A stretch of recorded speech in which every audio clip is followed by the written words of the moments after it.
All right, welcome to 5 to 50, part 3. We've had 3 webinars in the series. Part 1 was on leads, the secret to growing leads. Part 2 is on conversion. Part 3 is now on revenue and profitability. In part 1, just as a bit of a refresher, we talked about the baseline, and the baseline is a healthy, profitable business with a referral pipeline. And so in our research, we found that it's critical if you want to grow and maintain profitability, you need to nurture a good, strong referral pipeline. So you need to be providing good customer service at the end of things. You need to stay in contact with your customers and not just disappear. Come back to them from time to time, see how the system is doing. And that's going to be the foundation of this. When you look at investments, buying leads or online advertising, that then goes to enrich your pipeline of referrals. Those are not standalone investments. We do want them to fold in and grow that pipeline. So that's kind of the secret formula for lead management. On the conversions, this is about process. We've talked to a lot of installers who are a little bit smaller, want to grow. And what they find is it's very difficult to hire themselves. So you'll have a technician who's good at sales and he understands solar and he can design systems. And then he goes and he says, well, I'm going to grow. And he tries to hire himself and finds that he's not available in the market or he's working for his competitor. And so what we looked at here was breaking these roles apart, creating roles and responsibilities for prospecting, qualifying, and selling, looking at handoffs between the roles. And we also talked about avatars. An avatar was something that we found was extremely important to guide your sales efforts. So an avatar is the exact customer you want to sell to. So it's an image in your mind. You know, what are the demographics of these customers? They're obviously homeowners because we're going to be putting solar on the rooftop. But what other things are you interested in? Or do they have a high technical background? Do they have a certain age range that you're looking at? Where do you specialize? And that'll help focus your sales efforts. So those were some of the secrets there. Joining me today, obviously we can't do this all on our own. So joining me today, I have my co-host here, Nico and Scott. And I normally have the bios up, but I don't have them up today. But Nico Johnson, I found him mainly because of his podcast, Suncast. Fell in love with it, learned a lot about Latin American market. So Nico is fluent in Spanish. If you're interested in conversing in a native language, obviously English might not be your first language. Nico is the guy to go to. Sales and marketing veteran, has a lot of experience. Scott is actually found Scott, got introduced to him through Nico. Solar Leads Factory, so he's one of the co-founders there. And this is a company specializing in finding residential opportunities for solar installers. Scott has 15 years of experience. He started with Impact Drivers in Berkeley, and now he's all the way out doing Solar Lead Factory, building that business there. So my name is Mike Rogers. I'm the director of marketing of SolarEdge. Obviously, you know who SolarEdge is. Leading inverter supplier to the U.S. residential market. We've also become the leading supplier to the global residential market, so that within the last quarter. And with that, let me hand it over to Nico. Fantastic. Second mic check. You guys got me here? You got me, Mike? Gotcha. All right. Well, once again, if you guys follow me on LinkedIn or social media, you know that I'm wearing my trademark green troll hair. You can't see me on this webinar, but feel free to check that out on LinkedIn. Why don't we jump right in here? I'm excited about this third and final of our webinar series, and just want to take a moment and thank you guys once again for joining us. It's been fun, and do hope that you stay tuned for what Mike teased, that we got more coming down the pike if that's in fact what you guys are interested in. So let's take a look here at the survey results from your webinar registration. I'll tell you, I gotta be honest. I was not surprised so much that you guys are all offering outside of the PV offering, obviously batteries and storage seem to be du jour these days. But wow, consumption meters, lighting. I mean, at least 20% of you guys are all offering EV charging and lighting. So want to think about through the course of this webinar, not just if, but when and how you offer these products, right? So we've got some insight into the fact that almost 50% of you guys are offering at some point, either as an add-on or as a core part of your product mix, batteries to your customers. And while I think that's smart, we'll talk a little bit about today how the future of our and your business will rest on how you answer these questions. So let's have a look here. Sorry, Mike, I'm just making sure that this thing is tracking with my clicks to turn to the next slide. All right, cool. You know, the leading companies in our industry, and clearly a lot of you all as well, offer diversified product and product mix. And as I mentioned, it's not really about whether or not you offer it, it's when and how. And in particular, if you remember back to our previous webinar, where along the customer journey you're bringing this into view for your customers, right? This is moving. There we go. I'll just click with my mouse every time I want to move from slide to slide here. Yeah, I pointed out Vivint is offering EV and chargers, EV chargers, excuse me, and batteries. Obviously, one of the market leaders in electric vehicles. Tesla does a phenomenal job of cross-selling their EV charge owners and their electric vehicle owners with getting PV and having a home that is not just PV, but battery storage ready. And we'll look at one more here, Sunrun, another market leader who is clearly pushing with their Brightbox the idea that they're not just a solar power provider, they are offering much more in terms of add-on products. So the question really is, what's driving this add-on market? How can we gain insight into what some of these big firms and even some of you savvy developers already know and see as the keys to growth? You know, the PV market's no surprise to many of you that the US residential market is leveling off after what has been an unprecedented and historic growth trajectory.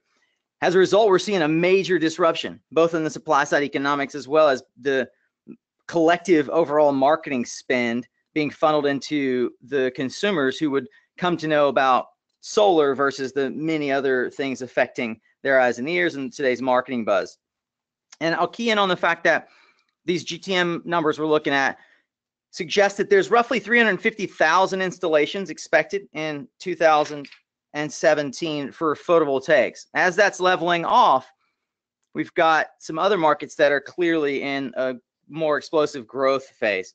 So let's take a look at EV charging. It's posting its 7th consecutive year of gains, and it doesn't show signs of slowing down anytime soon. You might ask, well, some of you already know this, but for the other 4/5 of you, how's this relevant to a solar installer? Well, let's think about the average consumption stats for an EV car driver who has an EV charger at home. It's roughly about 30 kilowatt hours, you know, normal home usage. You drive back and forth to work for 10, which is roughly 10 kilowatt hours for 30 miles a day. Now, what this translates into in terms of these 30 kilowatt hours is increasing the system size logically. And typically it's between 20 and 40% bigger PV systems for those electric car or electric car drivers who add a PV system to their home. We'll talk about how those two are correlated in a later piece with Scott. But the EV charger market isn't the only thing that's growing. Storage market is growing as well, right? Let's not forget about what 50% of you already offer, at least on some level. And we're seeing in the storage market cost reductions akin to what solar panels experienced in the early part of this decade. Now, going back to those numbers we saw, 350,000 roughly projects or jobs, residential installs this year in 2017. Other GTM numbers suggest that there are roughly 3,500 installers in the residential market this year. Now, clearly not all of them are pure play solar, of course, but this assumption is based on an average system size that we'll show in an upcoming example of about 7.5 kilowatts. And with that in mind, this would insinuate about 2 new installs per week per installer. That is the market. And you can do the math on that. It's a little less than 2. And I don't know about you, but when I ran my solar company, 2 new installs a week was kind of at the lower end of my forecast, especially given the topic of our overall webinar series, which is growth. So, of course, it's not an even distribution, but for the sake of argument, this is the market that you and I find ourselves in for 2018. So how do we address the logical question, not just growth, but profitability? right? So with that reality in mind, let's take a look at some other numbers here.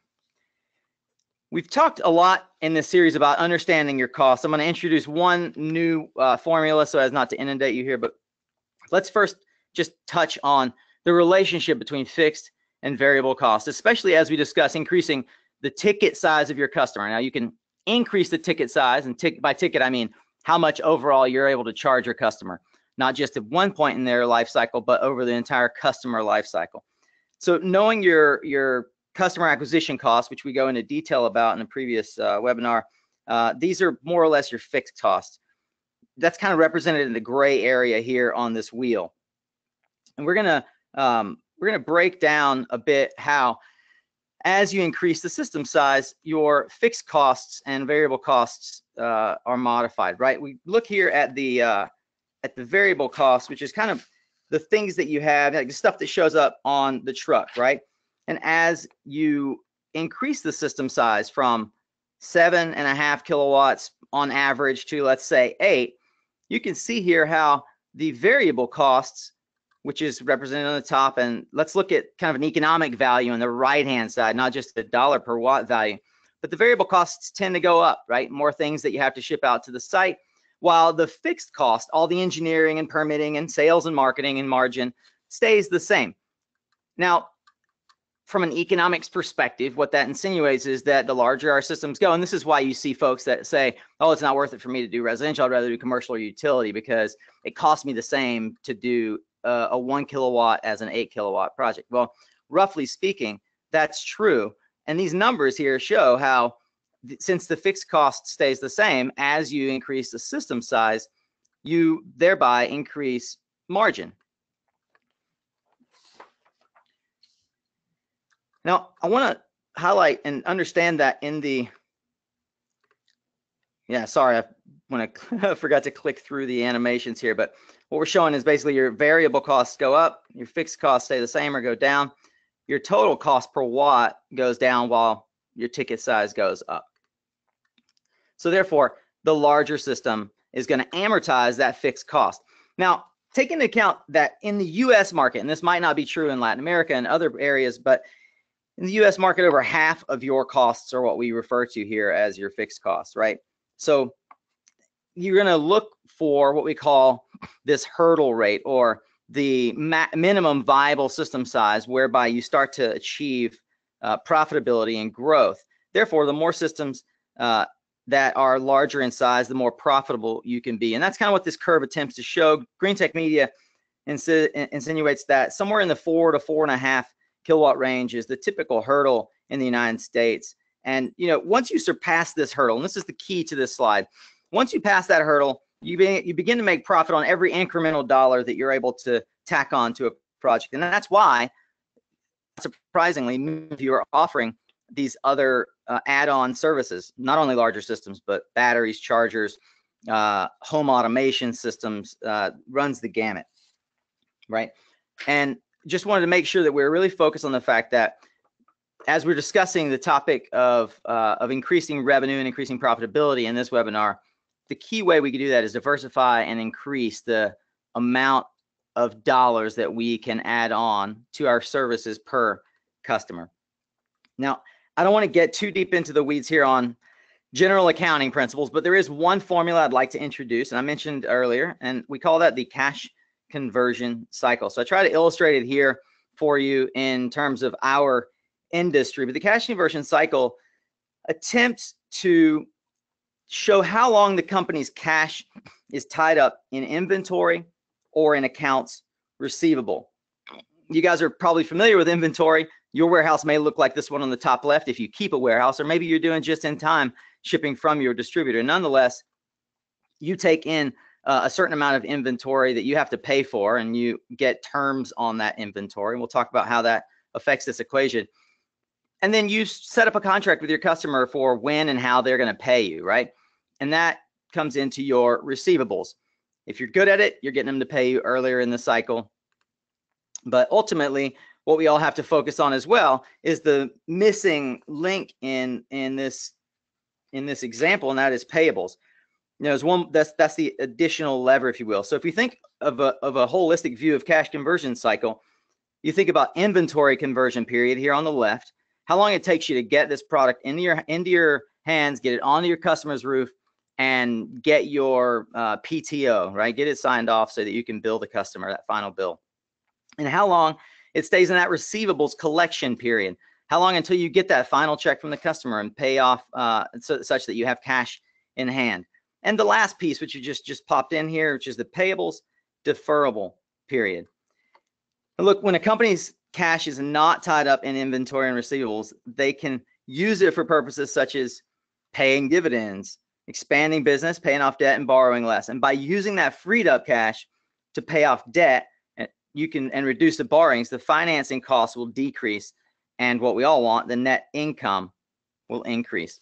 I got one more view into this here. This is kind of a formula version of this. Now, in general, wise management constantly strives to reduce the cash conversion cycle. That's what you see in that purple here on the right-hand side, and thereby free up cash and reduce financing costs. And cash is king, as they say. Working capital is how you fund your ability to continue to install for your customers. And I just want to point out, as I mentioned before, when we talk about inventory, maybe you're using your inventory, your distributor, a CED or a Solagent, as your inventory, but the principle is still the same. You've got this inventory that you have to install, and you've got payables, and that means your terms, right? Think of payables as terms to your module manufacturer or your distributor, or even, heck, how do you pay for your software? How do you pay for your vehicles, right? A lot of these costs, if you think on a holistic view of your business, that you have on a weekly, monthly, and annual basis. So the ability, when a company increases the days payables, or how long out you can push what you have to pay for, then your cash conversion cycle decreases, and you're able to keep cash longer and use it for other purposes. When you can shorten the cash collection, or excuse me, the production and collection cycle, or both ideally, and keep that payment cycle long, you shorten the number of days that you typically have to finance your operations, thereby reducing costs and increasing that golden word, profits, right? So shortening the cash conversion cycle, on the final note, essentially requires your efficient management of receivables, which is your credit policy, your inventory, and your payables. Now, with all this in mind, and hopefully I didn't get too deep in the weeds here, I'm gonna hand it back over to Mike to talk a bit about the value of product expansion. Great, thanks, Nico. We do have one poll question here. We asked in the original registration to get a sense of what products you guys are selling. Now we're interested to know, how often do you sell them? So I think that's what we're looking at here, and the best way to ask that question was unfortunately the opposite. So what percentage of your systems are sold as PV only is the way we're going to phrase this. We're just giving you kind of quartiles, so less than 25, 25 to 50, 50 to 75%, and then 75 to 99, and I'm going to say all of them for the last response. We'll give you guys a little bit of time to fill that out. Now I can see one of these horses is clearly in the lead.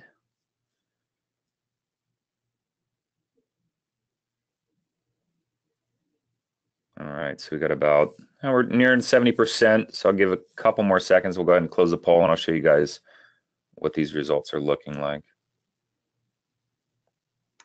All right, let me share that with you. Okay, so basically what you've shared with us is, how often are you selling PV only? A lot of this is all the time. So about 20% of the time, or about 20% of you are saying PV is the only thing you're selling. About half, or 46%, are saying that 3 out of 4 systems or more, PV is the only thing you're selling. And then it looks like, if I'm going to add that up really quickly, something on the order of 35% are saying that you sell it more often than that. Very, very few are saying less than 25%. So I think this is good. This is sort of what we expected to see. I don't know that as much of a surprise there, but I do think it indicates a change in the market is coming.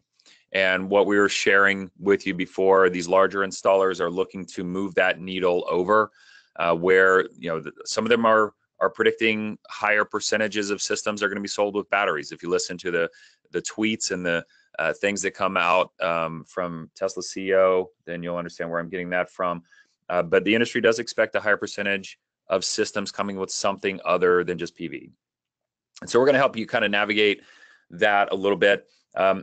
What you're going to see now, we're going to go through the product selection. So I'm kind of weaving in and out of industry product and then a little bit about SolarEdge products so you understand what we offer as well. In general, for the storage side of it, this is the number one thing that we saw in the survey for registration. About half of you are installing batteries. So it seems like a number of you are familiar with this.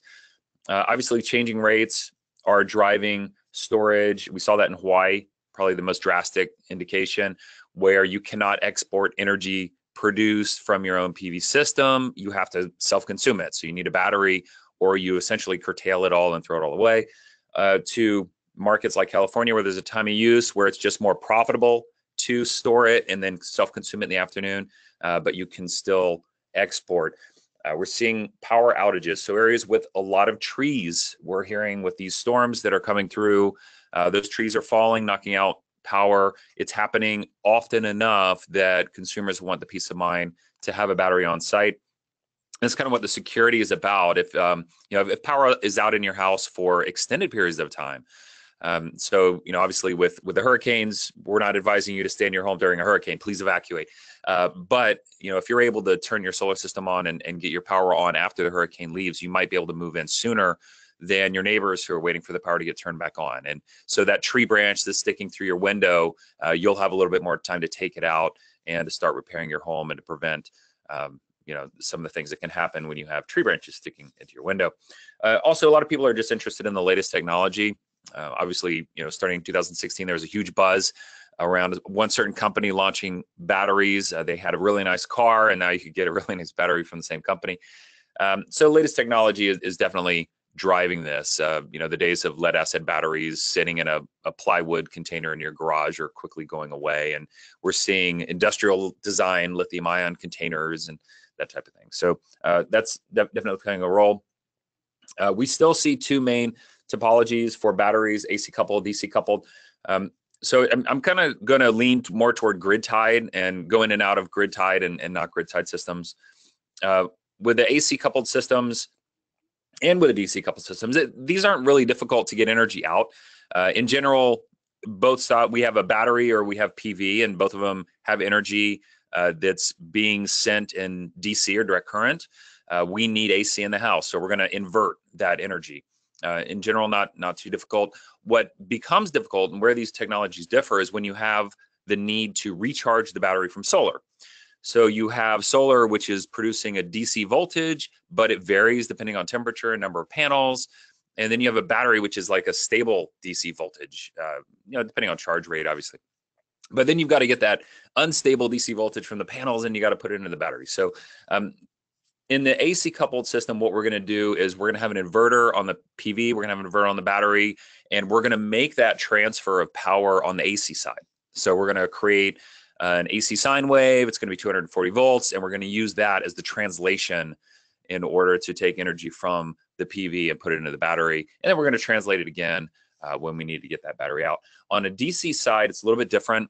We're going to make the translation on the DC side. So we're going to take the unstable voltage from the PV panels and we're going to stabilize it, and we're going to condition it somehow.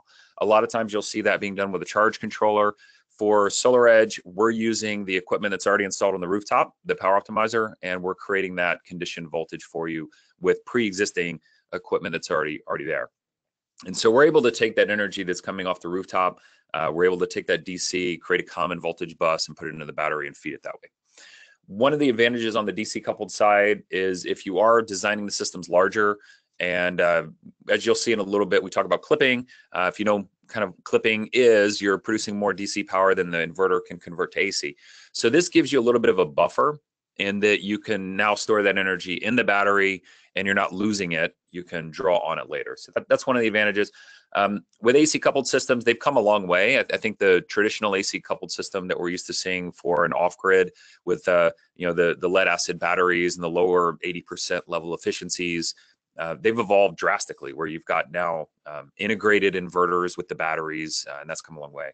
On the DC coupled system, I believe that's come a long way as well with the SolarEdge product. So with our product, we got an all-in-one solution. The inverter is going to control the PV. It's going to control the battery. You're just going to plug in the battery just like you would a string of PV panels. It's going to be on a high voltage but low current line. So you're just using essentially 10 gauge wiring. You're not looking at like 4-aught wiring or anything like that. You're also getting integrated monitoring with these systems, the same monitoring that you're using for the PV. Now you can see state of charge of the battery. You can see the interplay of energy through the battery, through the home, and to the grid. It is high efficiency and that it's DC coupled, and we're partnering with LG Chem to provide you a really nice lithium-ion battery at extremely competitive prices. So obviously we don't sell the battery. Contact your distributor for those prices. But it's an LG Chem Resu 10H. So it's basically a 10 kilowatt hour battery. I think it's more like 9.5 or so. Contact your distributors if you're interested in that. You will need the StoreEdge inverter. The StoreEdge inverter has been upgraded to handle the batteries.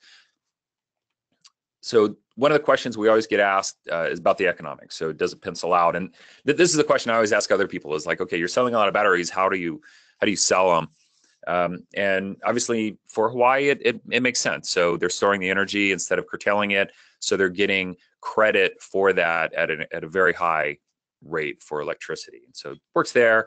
Now we're looking at California. Does it work here? What about, backup only markets? And so we kind of penciled out some numbers that we're seeing that might indicate where the pricing is. So, if you kind of add up the components and the labor, maybe $7,500, you put a market, maybe $9,000, maybe $9,500. There are incentives available in some markets. California, the big one's SGIP. That's somewhere around $3,000. It's on a step system, so it's stepping down all the time, which means you're looking to find, $6,500. So that's a lot. It's definitely a large percentage of the system. And what I did, I actually went online. I created a profile in a software called Energy Sage. Energy Sage is an online marketplace. And what they allow a homeowner to do is to get multiple bids and compare them. What they allow somebody in the industry to do is get multiple bids and compare them. So it's a great way for me to get an idea of what installers are bidding at. And it's always a surprise to see the variability in the bid. So, in the second column, there's something for $2.80 a watt. In the far column, $4.90 a watt. And I talk with my coworkers about this all the time. They come in, they say, hey, what pricing are residential systems at? And they're thinking it's going to be a number. I tell them it's a range like this, and they don't believe me. So I tell them to go make their profile on Energy Sage. They do it, and they come back and they say, wow, it's a big range. Something else to think about is these systems are just PV. There's no batteries in these systems. This is just a variability in system pricing due to equipment selection, essentially, or the reputation of the installer. These are things that essentially, at the end of the day, I'm getting a system that's around 6 kilowatts in column 2 and a little bit less, but let's say around 6 kilowatts. Let's give them the benefit of the doubt in column 5. And what we're seeing there is a gap around $6,300. So these are essentially the same systems giving me different production, but it's skewed in the way that actually makes the point stronger. The larger system is going for less money, and the smaller system is going for more money. And we're seeing that gap in pricing just in the market alone is enough to add a battery.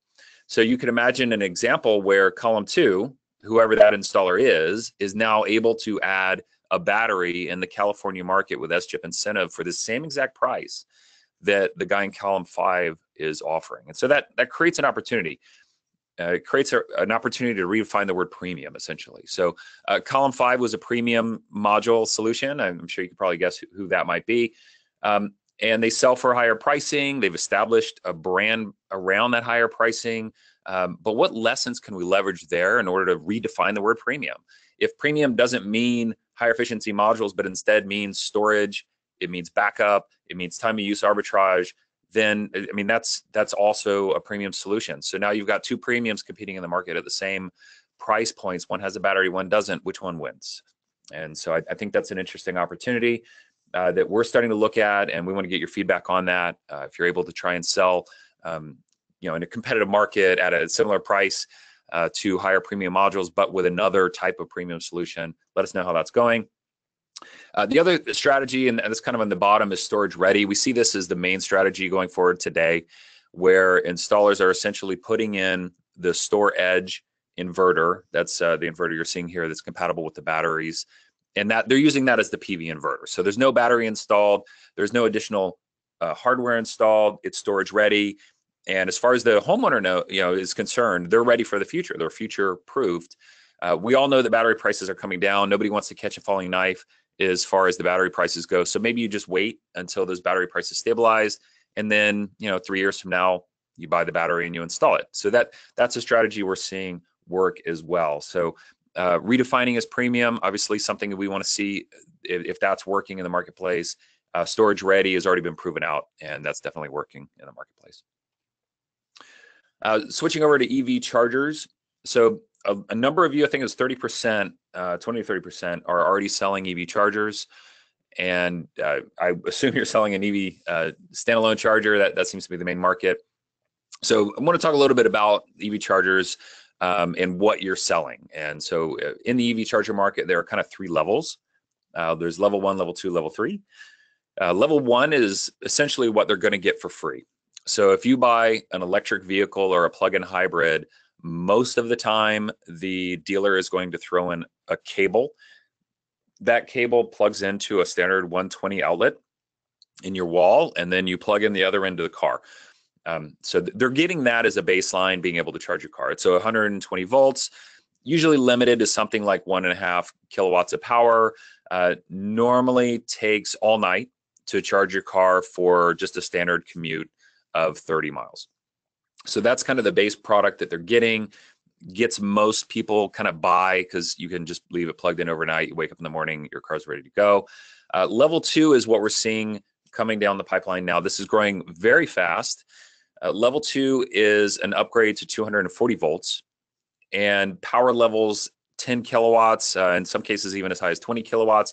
But in general, 10 kilowatts is where we're seeing the market kind of land, or 9.6 kilowatts, 10 kilowatts around there. It's 5 to 10 times faster charging, obviously 5 times faster with a 10 kilowatts. It does require a service. So most homeowners don't have a 240 volt outlet sitting around available. Some do. And in those cases, you can just plug, or they can just plug directly into that. But if they don't, they're going to need an electrician to deliver that service. The level 2 chargers come in 2 types. There's hardwired and then plug. So with a hardwire, they're going to run a conduit from the charger to the main panel. They're going to look for, in a 10 kilowatt case, they're going to look for a 50 amp breaker spacing. 7.6 kilowatt case, they're going to look for 40 amp breaker spacing. They're going to add that in there as a resource. They are installed in homes and garages. There's, very common to see them there. These are also the chargers that you're seeing come up in front of your place of work, or a lot of times like in front of big box stores, retail stores. And they're just very, very common.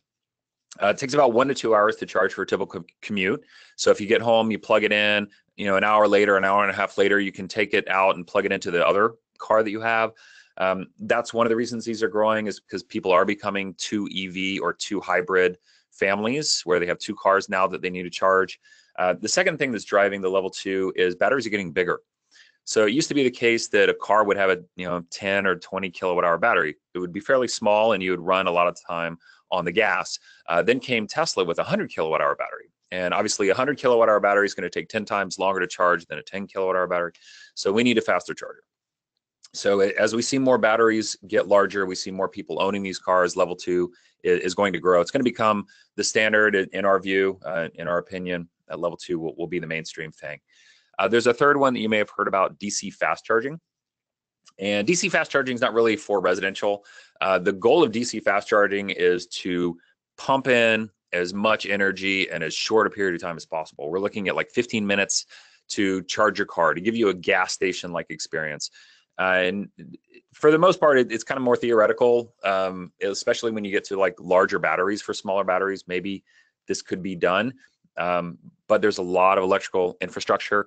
We're talking about 0.5 megawatt. I mean, this is like doing a commercial solar system versus a residential solar system. So that's kind of the DC fast charger market.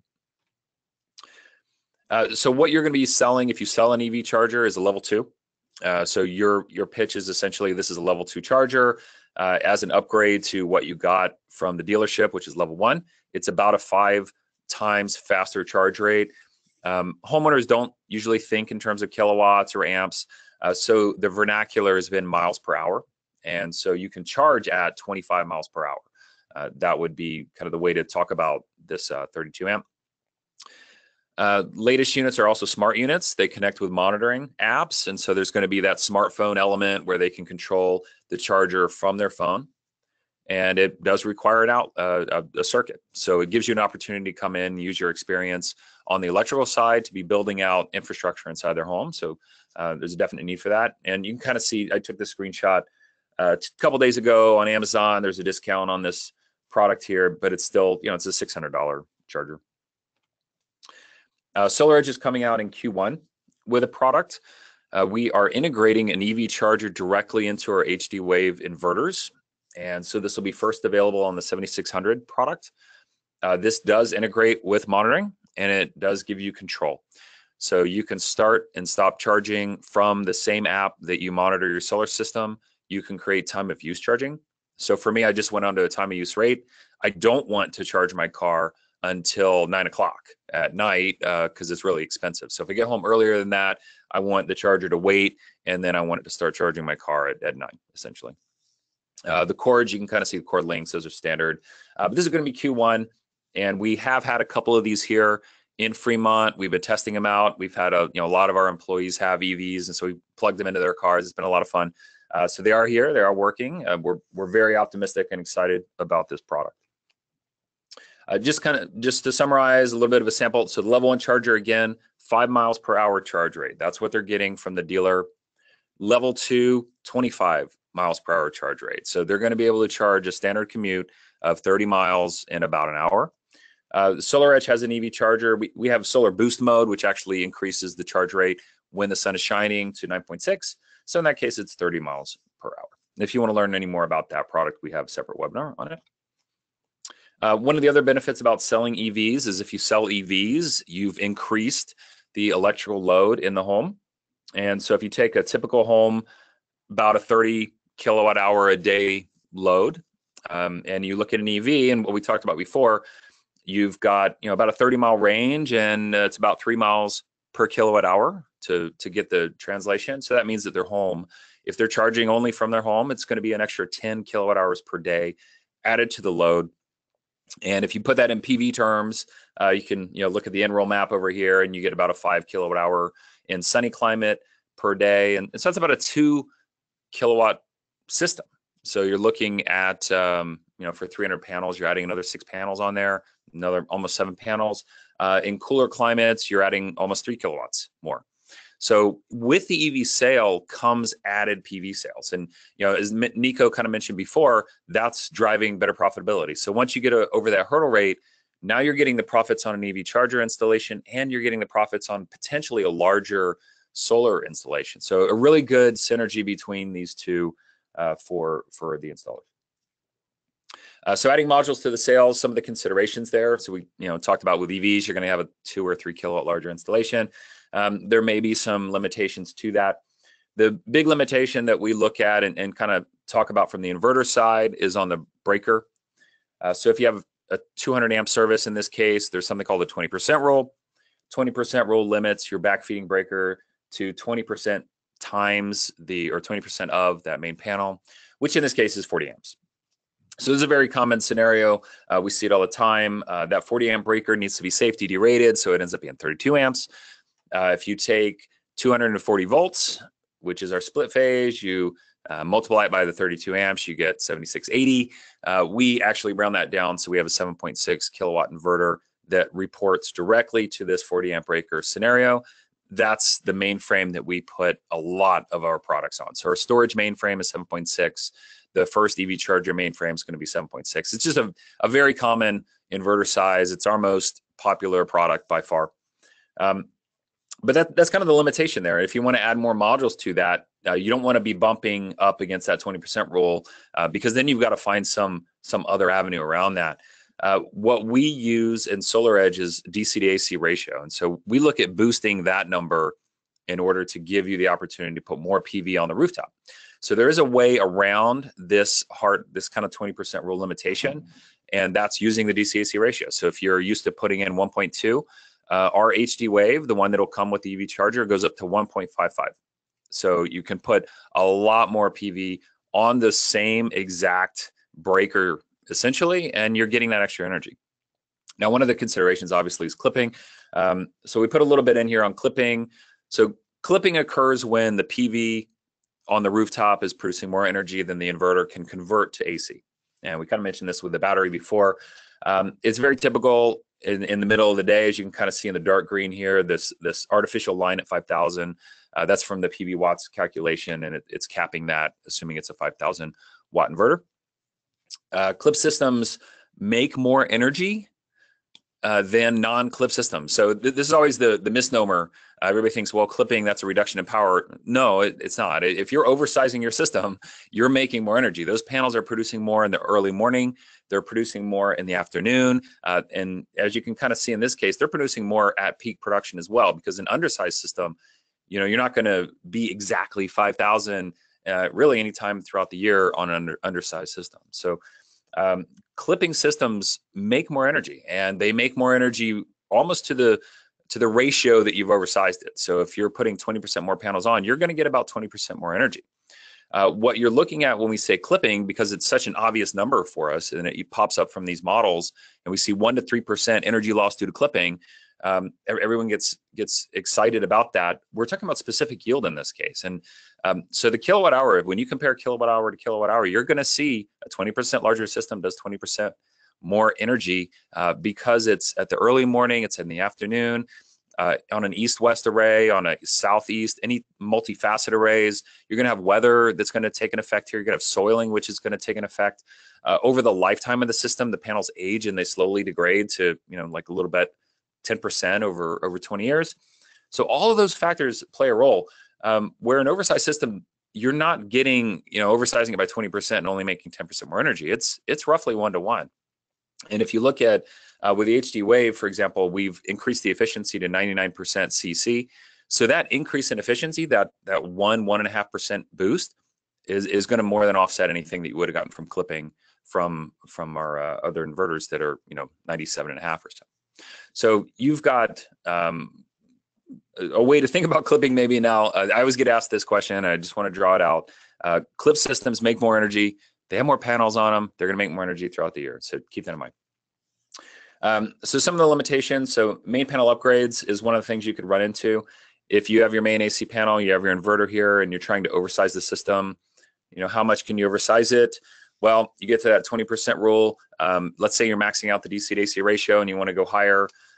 You may be looking at upgrading that main panel. We understand that there are other ways around this, like line side taps, and there are a variety of strategies that can work. But the main thing that you want to be aware of here is project delays. And so we talked about cash conversion before. If you've got an inventory and you've bought the equipment required for that homeowner's installation, and it's sitting in your inventory and it's red tagged for that address, and you can't send it there because you're waiting on this upgrade to happen, you're waiting on the utility to respond to this request, those project delays can cause cash conversion cycle issues. They also give the consumer longer to cancel the job. So that's something to keep in mind. Main panel upgrades are something we want to try and steer away from, or at least have very good strategies to overcome. When we look at adding EV chargers, now we're looking at a 40 amp breaker for the PV, a 40 or 50 amp breaker for the EV charger. What if they don't have space? You could be looking at having to upgrade that panel as well. AC coupled batteries, it's the same thing. So there are some limitations around the main panel upgrade. A consistent theme in this, larger systems, EV chargers, main battery systems, all tying into the main panel. That system, you can imagine you got a 50 amp breaker for the EV, a 40 amp breaker for the battery, another 40 amp breaker for the PV. You're going to run out of space very quickly as you add these revenue streams in your business. We are excited to announce that we think we got a good solution for that, and that's integration. And so essentially with the HD Wave platform, we have the integrated EV charger. It runs on the same breaker as the PV, and we're giving you a higher DC to AC ratio, 155%. So you're able to put 20% more panels on the same system tied into the same breaker. With a storage architecture, that is a different inverter, but with storage, we're giving you a DC coupled architecture. So now the battery's tied in to the inverter, and it's going to leverage the same breaker that you're using for the PV. So, look at that integration, look at that, how that is going to play a role as an advantage for you to overcome those MPU issues. And with that, I'm going to pass it off to Scott, who's going to bring it on home for us. Great, thanks, Michael. Thanks, Nico. That was some really great content, really fascinating, specific technology advice there and opportunities. I saw a lot of great comments about that in the question section. So keep the questions coming. We love seeing that there, and of course afterwards as well. Let me get a second here to get to the next slide. There we go. Cool. So one of the things we've heard in the comments, in the registration question, also in the poll that we did, was how all of these pieces kind of fit together. So these are a couple of case studies that we've seen from Solar Lead Factory side, speaking with some of our customers. And again, I saw some great comments in the question. So if there's other case studies or specific things you're seeing that are working with how these products fit together in the sales process, we'd love to hear them. You can reach out to me, Nico, Mike, and let us know about them. So one of the things that we've heard from a customer up in the Midwest, who is a preferred Tesla level 2 charger electrician or electrical installer on their website, is that they are seeing something like anybody who installs an EV level 2 charger in their home, they're able to convert 60 to 70% of those customers into PV customers. So this is a really cool opportunity for adding more customers through a non-direct PV sales channel. They've also partnered with other local dealers, probably like Nissan and maybe VW and stuff like that, that installs or that sells electric vehicles, and cut referral deals with them, which we talked a little bit about in part 1. And also, of course, like the EV charger installation for those level 2 chargers for anybody selling or buying an electric vehicle, and then translating that into PV system sales, which is pretty cool.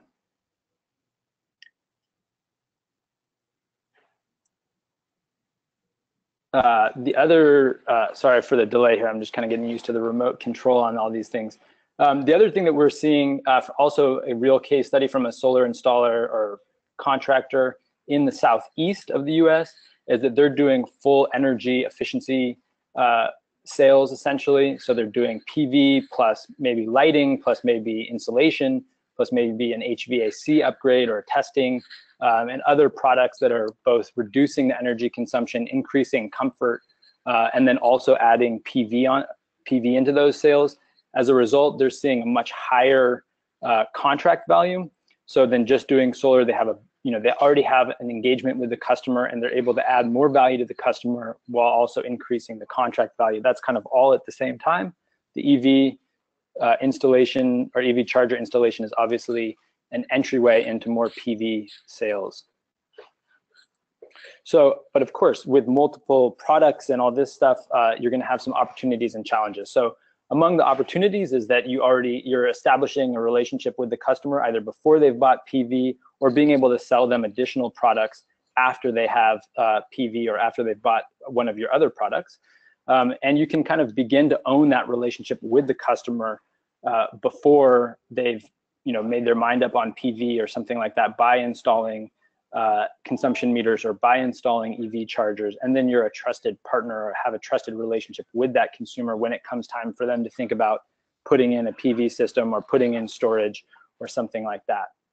The other thing that's cool that we didn't really talk too much about on this, but obviously one of the big things that can eat into profits is service calls. So if there's an issue with an inverter, a panel, or just something like that, there's some cool stuff that you can do remotely. But if you're able to turn some of those service calls, which could be just a cost center, into also kind of a relationship building exercise with the customer, be able to handle their problems well, get referrals, but also be able to offer them additional products like, hey, I noticed that you've got an EV here now. Would you like to add in this type of product or that type of product to help charge your EV faster, whatever it is.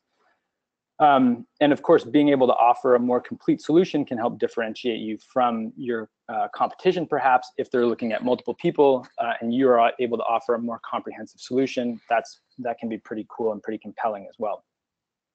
With that being said, particularly as we talked about in part 2 of this webinar series, which again, if you haven't seen it, we've recorded those and you're able to log in and see those, I think, on the SolarEdge website. If not, that will be out in an email probably next week. And we talked there a lot about building a sales process and specific roles, like Mike covered in the intro summary. So this adds some complexity, but of course, there's the opportunity side of that as well. You might have to have more trades or alliances with other trades, additional licenses. For example, driving batteries may require like a hazmat permit or something like that to be able to transport the batteries, other things like that. And as Mike also alluded to, there's the challenge of main panel upgrades. So if you're not thinking about how all these products fit together in a holistic sense, you could end up with an expensive, inconvenient, and complicated main panel upgrade with the customer. And then this last point of how and when you sell these products, how it fits into the potential tax savings. I saw one comment actually in the question section saying that one installer is installing a storage ready system with the customer, and then once that customer is receiving their tax rebate, they're actually going ahead and using that money from the rebate to purchase the battery system. So that's an interesting thing. Again, I'm not a tax accountant or a lawyer or anything like that, so highly recommend you consult your professionals on how all this stuff fits into the ITC and how all those pieces can come together. But we presume that there's some pretty cool tax advantaged things here that you can do to help sell those other products. So concluding thoughts, again, this is part 3 of a 3-part webinar series. We've been really excited to put this together. We've gotten a lot of great feedback. We want it to keep coming. Nico, Mike, and I all have a lot of background in solar. We really want to see the industry as a whole succeed. We all want to see you as individual companies succeed. So we'd love, I think we've said this about 100 times, but we'd really love your feedback on what we can do and what further content we can develop to help you guys, sell more systems, run better businesses, grow more profitable businesses, ultimately help more people go solar and enter into Energy 2.0 that we're kind of talking about here. So to run it back through from the top, part 1 of this 5 to 50, the secret formula to growth, was all about the secret formula to leads. So the idea here is obviously having a great referral engine, having a great product that you're selling and offering to your customers, building a solid reputation. I think more and more that's going to involve having these kind of holistic energy solutions for your customers, looking at EVs, looking at storage, looking at efficiency, all these things that we've been talking about as an industry for a long time, but sort of really starting to come together. Obviously, batteries are getting cheaper and cheaper. Solar is getting cheaper and cheaper. So more and more people are able to tackle these problems themselves, and you guys are obviously able to help them with those solutions. We talked in part 1 about investing in a growth layer above the referrals. So referrals are great, but it's hard to really leverage referrals to generate growth. So the question becomes then, how do you do that? We talked about paid marketing. We talked about purchasing leads. We talked about how to kind of think through that process, how to look at your customer acquisition costs, a lot of really cool, very important pieces that we hope to be able to kind of break apart for you guys and tell you more about as we develop our offerings here. And then, of course, with this invested piece of growth, to amortize that back into your referral network, and what we're talking about here in part 3, to be able to sell additional products, add more value to your customers, increase contract value, and all that kind of good stuff. Part 2, of course, then from part 1, we learned, okay, there's this ability to add a growth layer above our referral engine. How do we do that? We talked about more leads, which is something that basically everybody in the industry is interested in. It seems like from both our registration questionnaire for part 1, as well as some other great resources that we've seen in the industry, including a study from Helioscope that we talked about in part 1. And part two, we said, okay, well, it's great to have more leads, but really the question is, how do you convert those leads into sales? So what we started unpacking in part two was, how do you build a sales process? How do you build a sales machine that can consistently and predictably convert leads and opportunities into sales? We talked about breaking this out into roles, from prospecting to qualifying to selling, and how do you really build a system that's replicable, that you can hire people into, that you have specific roles to, and that you can scale so that you can have, you know, your sales team go from 2 to 5 to 20 people, and have the sales follow with that and not have it diminish as you increase the size of your team and what everybody's doing. So I guess if we sum it up, then what we've been talking about partly is just selling PV up until now. So we talked about this leads and referrals, going into a sales machine, selling solar. And at that point, more or less, the customer journey, which we talked about in part two, ended with a sold PV system. What we're opening up to today, and what we're hearing from a lot of you today, what we're hearing from in the intro, as Nico mentioned, from Tesla Energy, from Sunrun, from Vivint, but of course also from all of you on this webinar and in the questions that we're seeing that there's this emerging customer journey that involves multiple products, perhaps. So we're looking at EV charging, an EV vehicle, solar panels, potentially if you have an EV system, increasing the size of the PV system, or if you have an EV car and EV charger, increasing the size of the PV system accordingly, and storage. So how does all this stuff fit together? So how do you kind of weave through all these things? Some people are selling the solar first, then the storage. Some people are EV first, and then the solar, and then the storage. What we're not prescribing a particular way to move through all these products, but what we are suggesting is that there is a longer life cycle to your customer journey than just selling them one product, installing it, being done, and asking for referrals. So what we're introducing here is this concept of having both a solid sales process, but then adding in the complexity of, hey, how do you address all these different products in an ecosystem, bring people into your company, act as their trusted energy advisor or their source for, you know, information and solutions on EV charging, solar PV, energy storage, and all these pieces. And we think that there's some, you know, additional complexity in the sales process to this, especially as you scale. You have to have people that can service these different things and use all of these different products as opportunities to bring the customer into your company's experience and provide them with, for lack of a better term, Energy 2.0 solutions.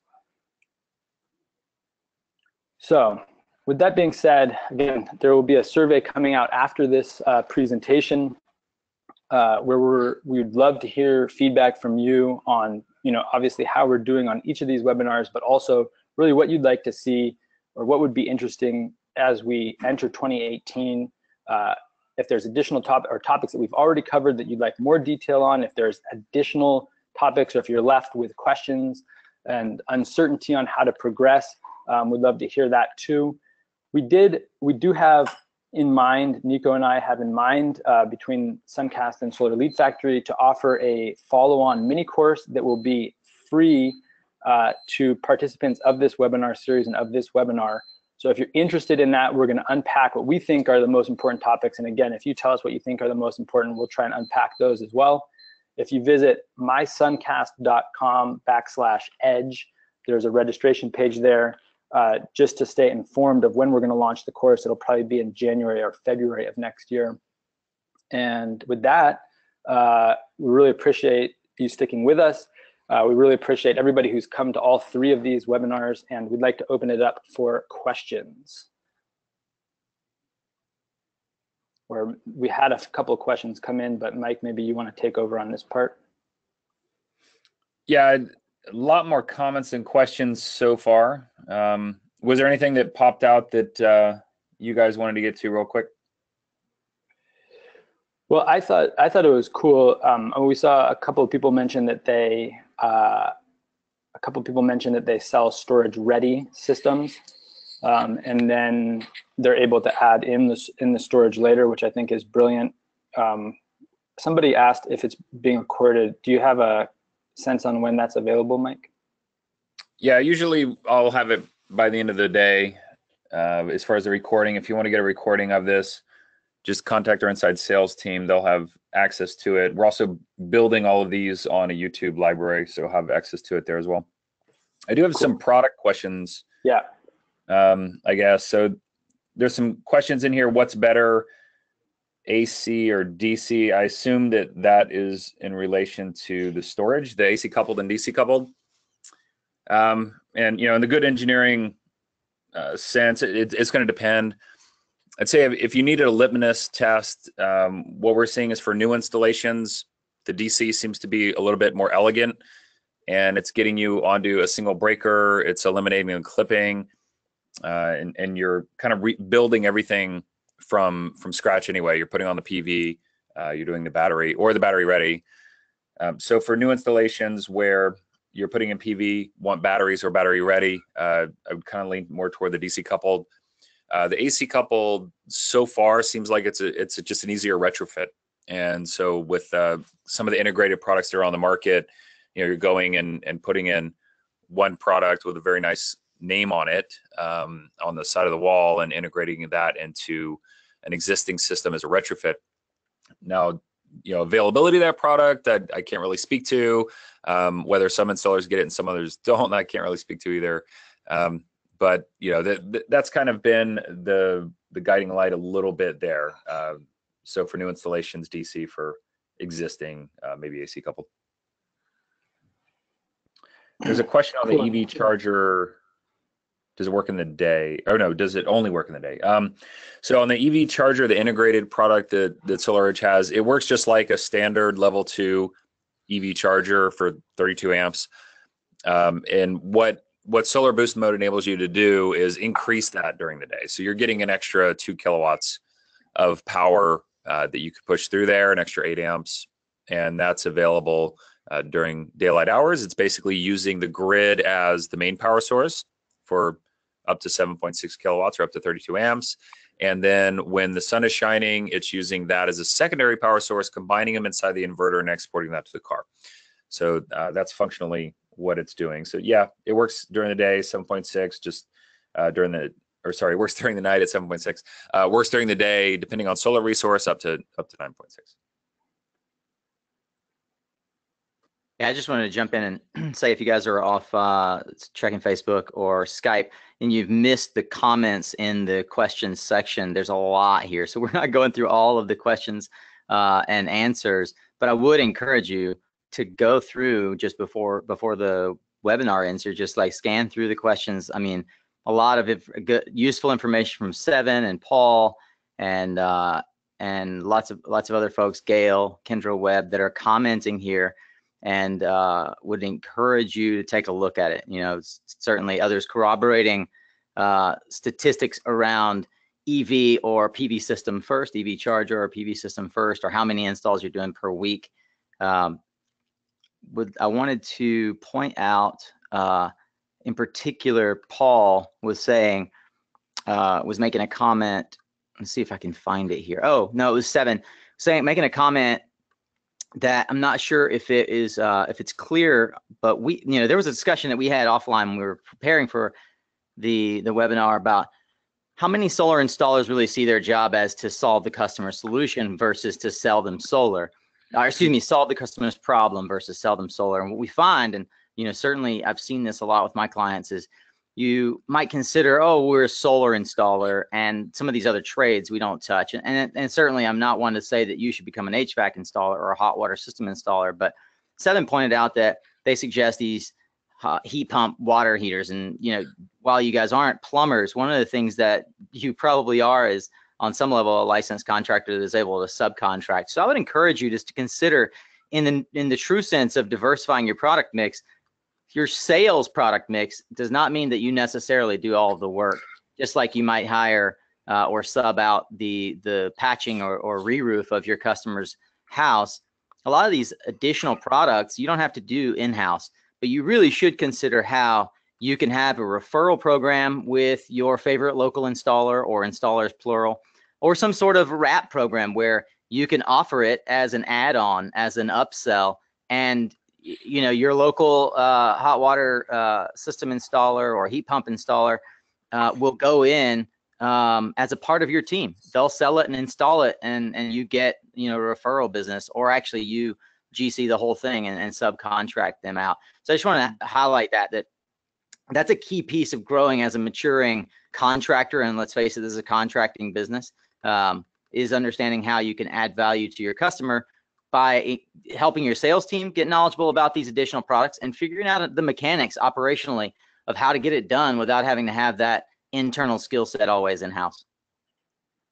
Yeah, and just kind of to that idea, I'm seeing a lot of people rebrand themselves instead of solar installers, like energy consultants that do solar installation. So it seems to be like this whole home energy approach.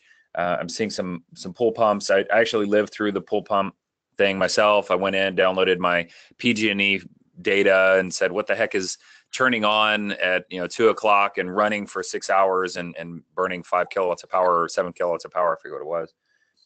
Led me to the pool pump, went, replaced it, got a dual speed one, and was saving $150 a month immediately. So there's a lot of opportunity out there to provide a wider solution for homeowners, and you're giving them solutions that they might not necessarily have the capability or the skill sets to do. Your guys are already there. You've already established rapport. You've already gone through customer acquisition. You've already vetted them as a customer. So a lot of that fixed cost stuff that we talked about before is behind you, and now it's profit season. So look at expanding and what you can do. I'd also say you don't need to do it tomorrow. We're not advocating that sinking Titanic, everybody run for the boats. It's not that kind of thing. But I would definitely say in the next 2 years. So set a goal for the end of Q2 in 2018. What have you done? Set a goal for the end of 2018 and Q4, and pace yourself out and be building these in as capabilities. This is probably for some installers going to be a multiple year conversion strategy to go through the whole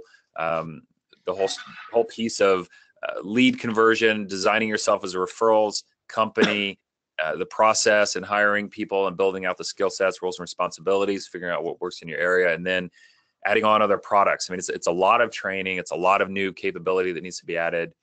Definitely doesn't need to be done by tomorrow, by the end of this year, but look at it, a quarterly basis, building out these capabilities as you go. Yeah, and I'll tag on to that, Mike, that one of the things that we've learned in this webinar, just from your responses, is how many of you, though you do offer these, sort of in theory, you offer these as options, you aren't incorporating them yet into your sales process. So go back and listen to webinar 2 about sales process. Think really critically about how you train your team and how you build out your back office operations to support your product expansion, because it's not an if you need to do it, it's a when will you do it. And I'd encourage all of you who are currently on some level thinking about and offering these additional products to really, like Mike says, experiment with it, make a goal for how you will expand and what percentage of your product mix will diversify into these other areas. And we'd love to hear feedback from you for how that's going. And certainly in the area where you have questions or concerns, reach out to us and see if we can help you out. Yeah, there's definitely some good technical questions in there, Mike, about SolarEdge. I don't know if you want to jump into those, but we'll probably handle those offline. Yeah. Keep the focus of this on the revenue, and again, if you're interested in knowing more about the products, we obviously do about once a month. We dive into a product webinar. EV chargers is going to be a major focus for us come January. We're always talking about storage. There was a request in here for a little bit more about commercial, and so we're bringing in some more commercial content coming into 2018, and then peripherals like weather monitoring and things like that will come under commercial, especially with the new SE100. So yeah, we've got a ton of stuff on the docket for next year. Yeah, I noticed one question that popped up here that might be worth covering real quick is that a lot of customers, I think this was Paul brought this up, a lot of customers have solar already and are adding EV in the future, and he'd love to have that equation flip. So I think that's going to be interesting as kind of the EV market begins to really gain steam. More and more people have an EV, and then they're like, wow, my bill just went up.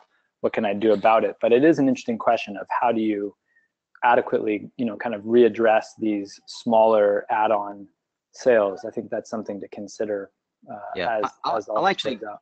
Yeah, I'll actually give one quick anecdotal point as well to that, because you guys might think, well, who gets a EV car without having a charger already and the answer would be I do. So I actually have an EV, and I've been charging it just on my 110 outlet. And eventually what I found, and what all my friends who have EVs find, is that you reach a pain threshold that 3 miles per relative hour of charging per day just doesn't do it for you sometimes. So for those of you who are skeptical, with not just the Model 3, but so many other electric vehicles, I mean, go back and look at the stats for EV electric vehicles that we showed earlier in the webinar.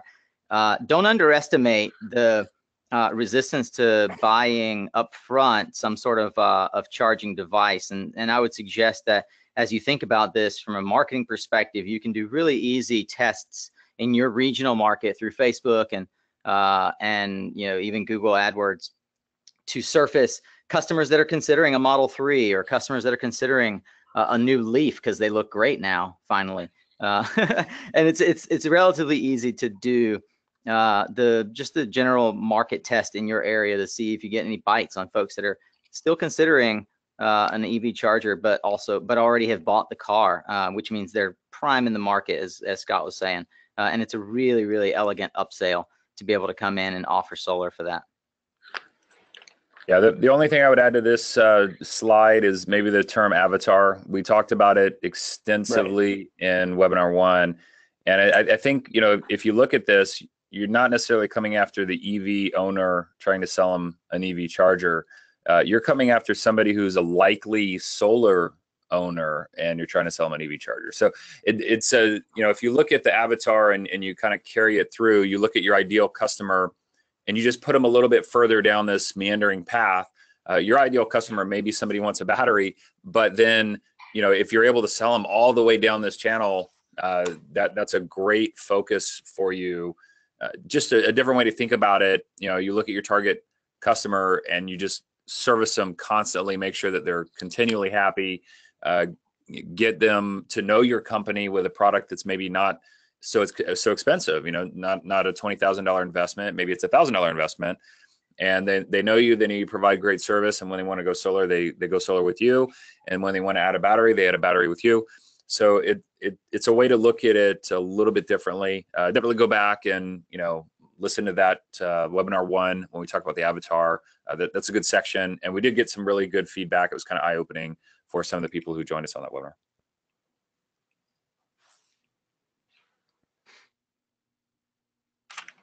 All right, guys. Well, it's Friday. Let's all hit it to the weekend. Thank you for joining us today on the webinar. For everybody who joined, Nico and Scott, thank you for hosting or putting on a great webinar, great content. Mike, thanks for having us. Go ahead, Scott.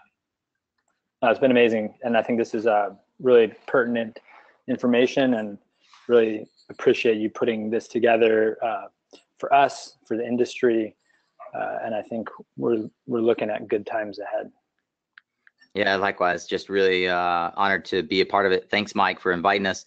Thank you all for sticking around, not just for 1, but for 3 webinars, not just for 1 hour, but for more than that in all cases. So we are glad to be a part of your world and for you guys to be helping us learn more about how this all helps our industry grow. So we look forward to future engagements and opportunities with you guys and the feedback from this webinar as always. Thanks again, Mike. And just a reminder, following this webinar will be a survey. Please fill out the survey. Let us know how we're doing. Upon completion of the survey, you'll get the slides. We are recording this, and that will be available through our Inside Sales channel. All right. Thank you, guys, and have a great weekend.